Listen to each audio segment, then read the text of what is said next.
YCP ప్రభుత్వం ఉన్నప్పుడు ఎవరు ఏ శాఖ మంత్రులో ఎవరికి తెలియదు. అసలు మంత్రులు ఎవరు మాట్లాడరు, కానీ సంబంధం లేని వారు మాట్లాడుతూ ఉంటారు. హోంశాఖ మంత్రిగా వనిత ఉంటారు, కానీ సజ్జల నుంచి పేర్ని నాని వరకు చాలా మంది లా అండ్ ఆర్డర్లపై మాట్లాడేస్తారు.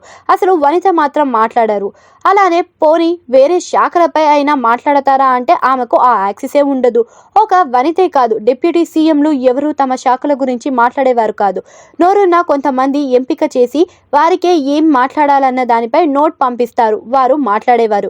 ఇది మా శాఖ కాదే అన్న డౌట్ వారికి కూడా వచ్చేది కాదు. ఎందుకంటే వీరి శాఖల గురించి వీరికి వారితో మాట్లాడింప చేస్తూ ఉంటారు. అలాంటి గందరగోళం ఉండేది. ఇప్పుడు అలాంటి పరిస్థితి ఎవరూ తీసుకురావద్దు అని మంత్రులకు చంద్రబాబు ఫస్ట్ వార్నింగ్ ఇచ్చారు.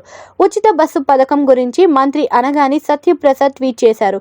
ఇది రవాణా శాఖకు సంబంధించిన విషయం అని రాంప్రసాద్ రెడ్డి చెప్పాల్సిన విషయాన్ని నువ్వెందుకు జోక్యం చేసుకుంటున్నావని చంద్రబాబు ప్రశ్నించడంతో అనగాని వద్ద సౌండ్ లేకుండా పోయింది. వెంటనే ట్వీట్ డిలీట్ చేయించారు. ఒక శాఖలో మరొక శాఖ ఎట్టి పరిస్థితుల్లోనూ జోక్యం చేసుకోవద్దు అని చంద్రబాబు స్పష్టం చేశారు.